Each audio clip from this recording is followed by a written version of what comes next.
Hello everyone, आप लोग का बहुत बहुत स्वागत है स्टडी पॉइंट यूट्यूब चैनल पर। I welcome you all to study point. और आज के इस पर्टिकुलर वीडियो सेशन में हम लोग रीजनिंग सीरीज को आगे बढ़ाते हुए नेक्स्ट इंपॉर्टेंट पार्ट को डिस्कस करने वाले हैं, जिसमें मोस्ट इंपॉर्टेंट 6 क्वेश्चन को डिस्कस किया जाएगा, जो कि आपके आने वाले एग्जाम के लिए बहुत ही ज़्यादा इंपॉर्टेंट है। तो चलिए हम लोग अपना आज का डिस्कशन स्टार्ट करते हैं। डिस्कशन को स्टार्ट करने से पहले अगर आप चाहें तो टेलीग्राम ग्रुप और व्हाट्सएप ग्रुप से जुड़ सकते हैं, जिसका लिंक डिस्क्रिप्शन बॉक्स में दिया हुआ है।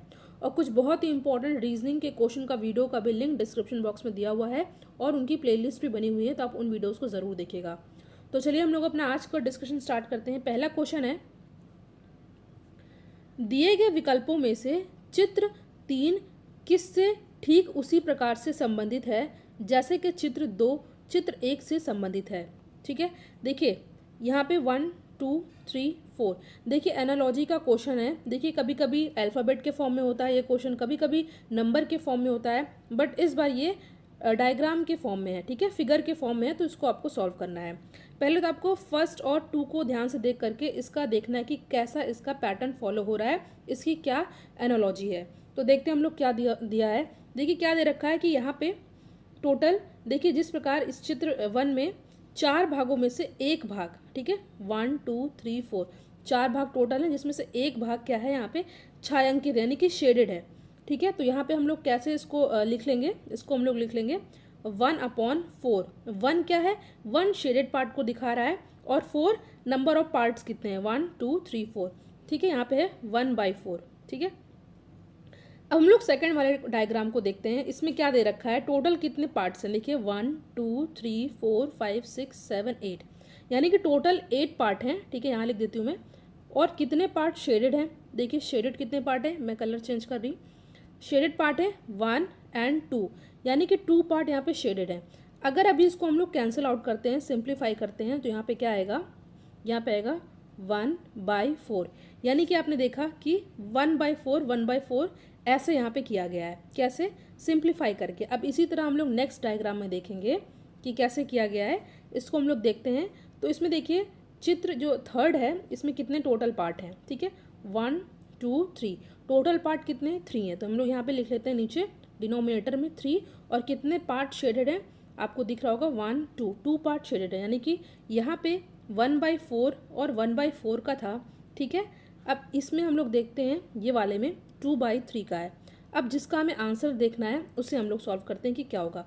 यहाँ पे आपके सामने 4 ऑप्शन दे रखा है। ठीक है, ऑप्शन में आपको दिखाना भूल गई थी।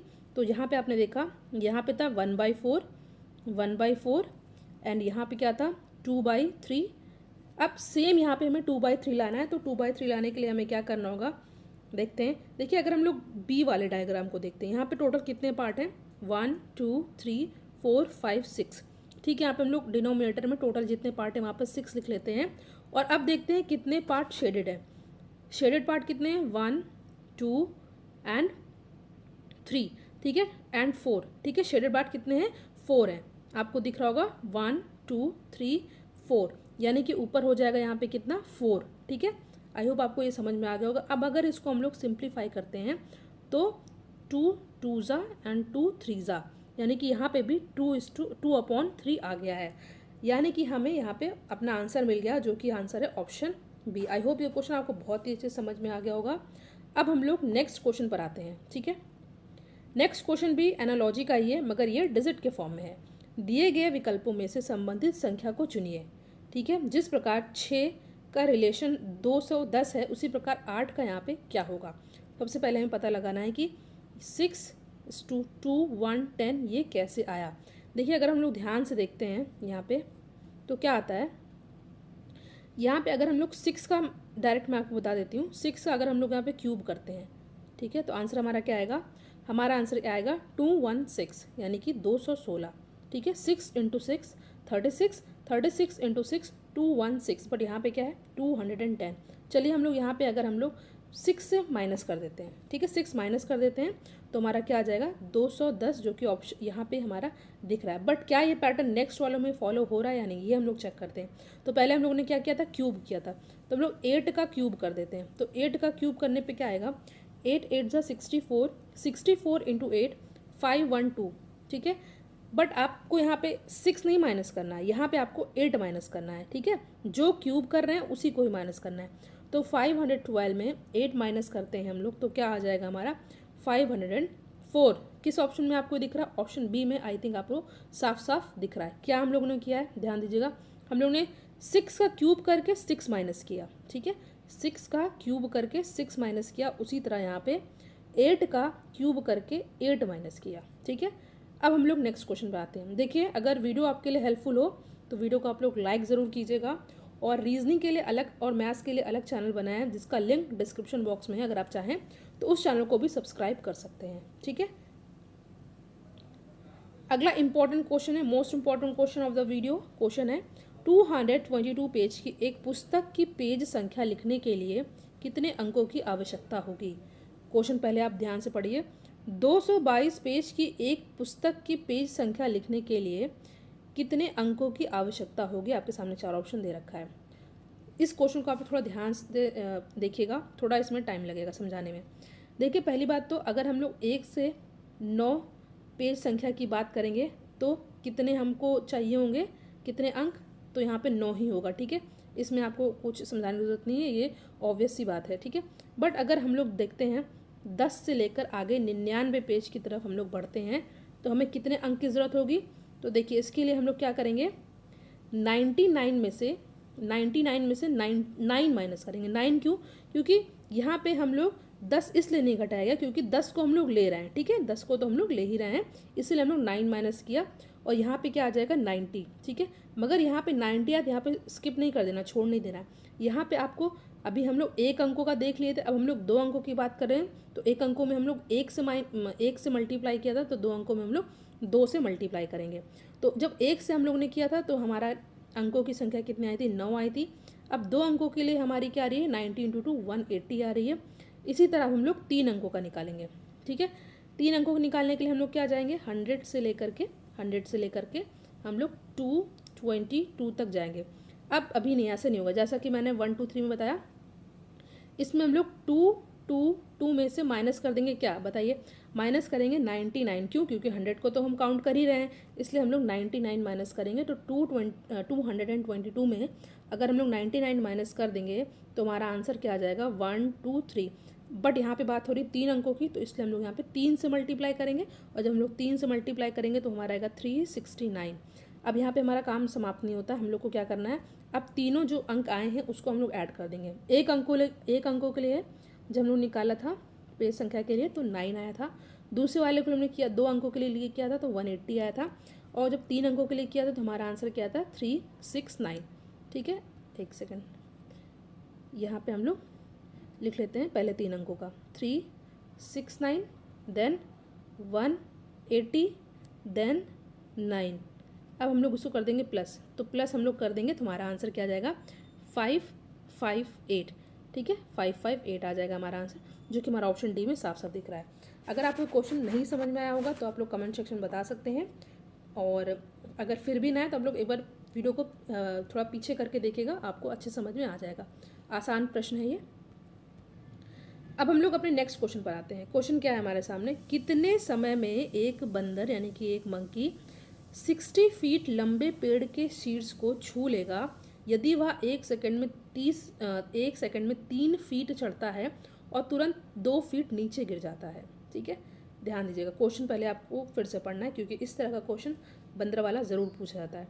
कितने समय में एक बंदर 60 फीट लंबे पेड़ के शीर्ष को छू लेगा यदि वह 1 सेकंड में 3 फीट चढ़ता है और तुरंत 2 फीट नीचे गिर जाता है? आपके सामने 4 ऑप्शन दे रखा है, 59 सेकंड, 60 सेकंड, 55 एंड 58 सेकंड।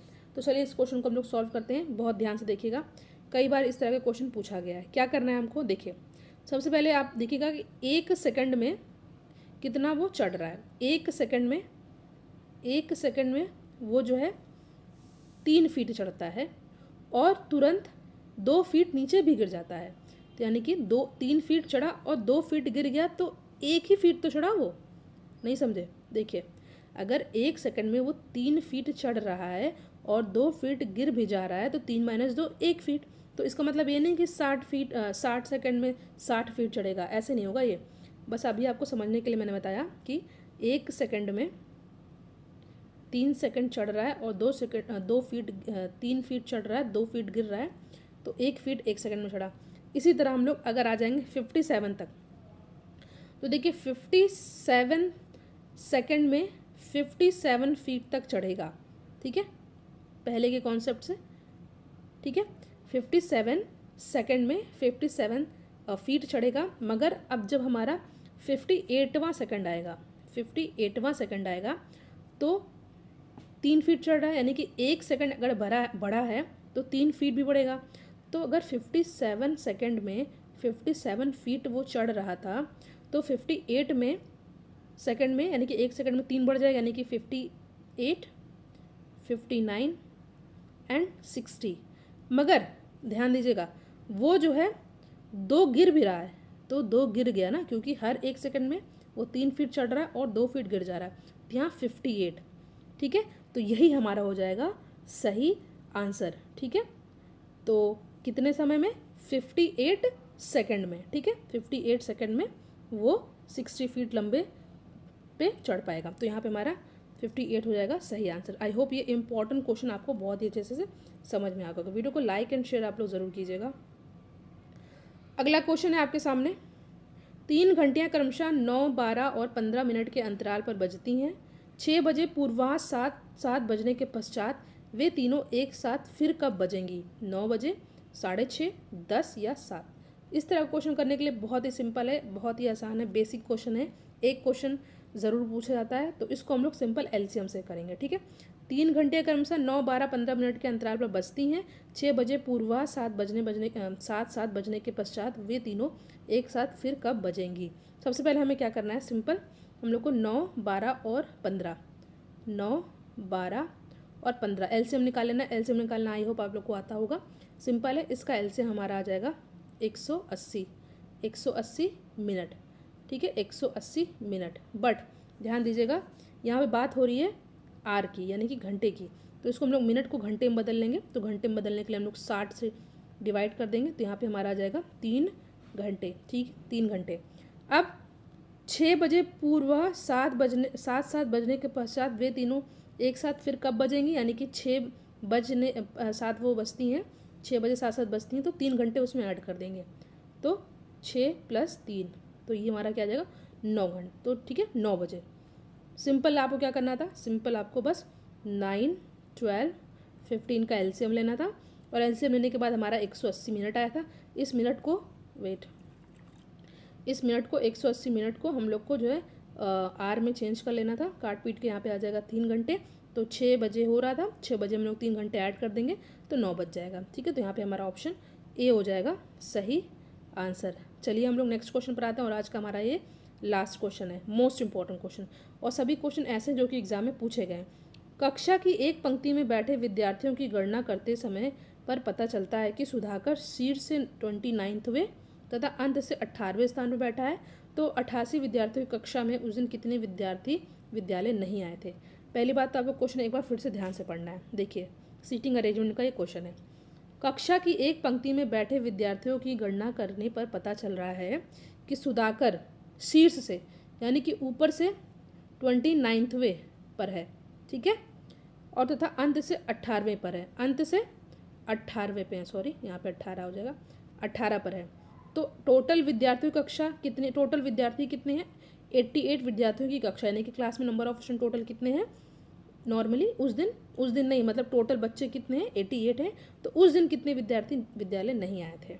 तो मैंने जैसा कि बताया कि शीर्ष से वो क्या है? 29 है, और अंत से वो क्या है? 18 है। तो देखिए, सुधाकर को हम लोग इसमें जो है दोनों को ऐड करके, देखिए 29 और 18 को ऐड करके -1 कर देंगे। तो -1 हम लोग क्यों कर रहे हैं? क्योंकि देखिए, अगर वो शीर्ष से 29 है और इधर से 18 है, तो 2 बार थोड़ी ना हम लोग सुधाकर को काउंट करेंगे। ठीक है, ऊपर से भी नीचे से भी एक बार करेंगे काउंट, इसलिए हम लोग एक बार हम लोग क्या कर देंगे? माइनस कर देंगे। तो अगर इसको हम लोग माइनस कर देते तो हमारा क्या आएगा? 29 और 18 को अगर हम लोग प्लस करते हैं तो 47 आता है, 47 में -1 करते हैं तो 46 आता है। तो 46 आया है, और टोटल बच्चे कितने हैं? 88 हैं। तो 88 में से हम लोग 46 माइनस कर देंगे, तो उस दिन कितने बच्चे प्रेजेंट थे? विद्यालय नहीं आए थे 42। फिर से मैं बताती हूँ, 29 प्लस 18 माइनस 1, तो यहाँ पे हमारा आ गया 46। क्यों हमने -1 किया? क्योंकि हम लोग 2 बार सुधाकर को काउंट नहीं कर सकते हैं, इसलिए हम लोग एक बार माइनस कर दिए हैं। और टोटल बच्चे कितने हैं? 88 विद्यार्थी हैं। और उस दिन कितने विद्यार्थी नहीं गए थे, तो इसके लिए हम लोग यहाँ पे 46 से माइनस कर देंगे और हमारा आंसर क्या आ जाएगा? 42। ठीक है, जो कि ऑप्शन ए में साफ साफ दिख रहा है। आई होप ये आज का वीडियो सेशन आपके लिए बहुत ही ज़्यादा हेल्पफुल हो। ये वीडियो आपके लिए बहुत ही मेहनत से बनाया गया, तो वीडियो को आप लोग लाइक एंड शेयर ज़रूर करिएगा। Thank you so much for watching. Thank you.